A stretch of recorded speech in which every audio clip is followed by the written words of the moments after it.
Welcome to the Ask JT podcast, where we simplify tax, finance, and business decisions for UK business owners. I'm Justin Turner, an accountant, business owner, and author. I'm going to share practical advice and help you run your business more efficiently and keep more of what you earn. It was a momentous day for me. It was the day that I was going to pay off my mortgage, and I called the bank because I needed to make a large payment to pay off that final balance. And something really interesting happened, and I want to share that story with you today, which sounds a bit like a story from a Black Mirror episode. I'm Justin Turner from Ask JT, and thanks for tuning in again. So what happened? What's my story today? Well, I needed to make this payment to pay off my mortgage, and there was an online portal for my mortgage provider, and they wouldn't let the payment through. So I had to ring up my bank and actually ask authorization. And I went through the usual steps. I was asked for my sort code and account number. I was kind of confronted with this phrase, and it said, "Please repeat the phrase, 'My voice is my password.'" So I did just that. I said, "My voice is my password," and it let me in. That moment of mischief, I just thought, I wonder. And I hung up the phone and I went through the whole process all over again. I went through sort code and account number, but this time I'd logged into 11 Labs. 11 Labs is a piece of software I've used to create an AI voice clone of myself. I've used it to record my audiobooks, and I put in the phrase in this section called text to speech, "My voice is my password," and I played it into my phone. And guess what? It let me through security.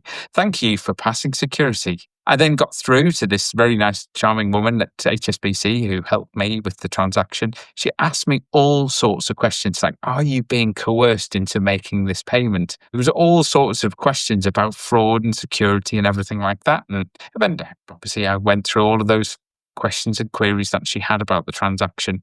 And I got to a point where the transaction was made and everything had gone through. At the end of the call, I said to her, "Can I just ask you about that security system that you've got, which is my voice is my password? Is that protected from AI voice clones?" And she said, I don't know. I don't know. After I'd made the transaction, I hung up. I didn't tell her about it. I rang HSBC back again and said, "I want to remove my voice." But this time I'd also used my voice clone to get in. I'd passed security, yes, again. So 2 times I'd gone through security, and I asked to go back to using a PIN number. I said to the chap that I'd used an AI voice clone to get access to my accounts. But again, he just didn't know what to do. He didn't know what to do with that piece of information. It had passed security. Everything was fine. Everything agreed. A green tick must have been showing on his system. But the reality is that he quite happily changed my details within my bank, even though he knew that I'd used an AI voice clone. Okay, fair enough. I have the rights to my own voice clone. I've created that. There's a declaration within 11 Labs that I click on to say that I own the rights to my own voice. We're talking about like an ethical concern there, aren't we? But are criminals ethically motivated like that? I think not. And I think it brings up a wider conversation, something that we all need to think about in small business, and not just small business. It's also about in our personal lives as well. Is how well are these biometric systems actually protecting us? There was a comment made where your voice is as good as a fingerprint. It's so unique to you, which is why security systems are using the HSBC. We're using it. HMRC have used a similar system, and there are other systems that I've used that your voice is your password in effect. But we're using yesterday's technology to solve today's problems. This technology exists. And just to illustrate this further is a friend of mine, Michael Heppel, he's a best-selling business author. He ran an experiment with an AI model using a voice clone.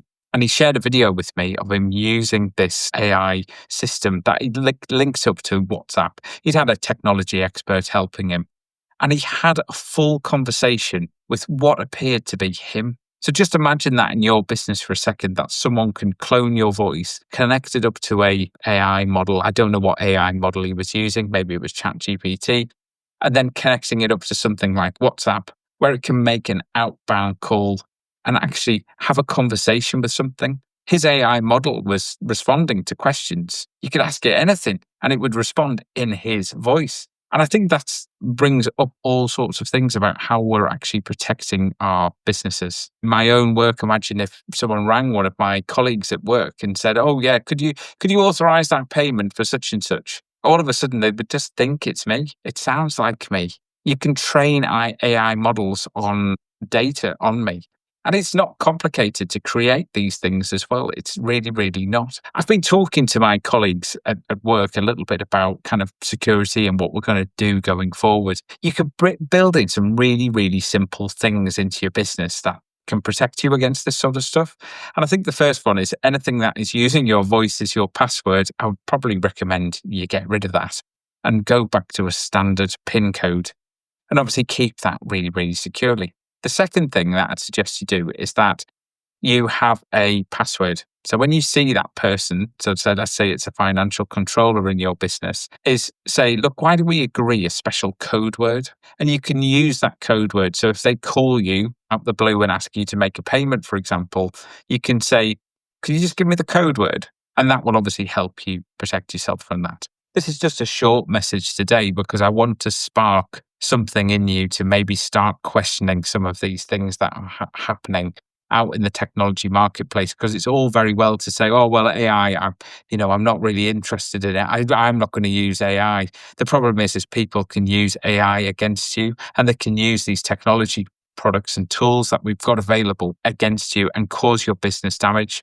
So you need to think about what steps you're going to do and go off and put some of those steps into practice. I hope you've really enjoyed listening today. Please consider subscribing. It makes a massive difference to kind of spurring me on to produce this great content for you.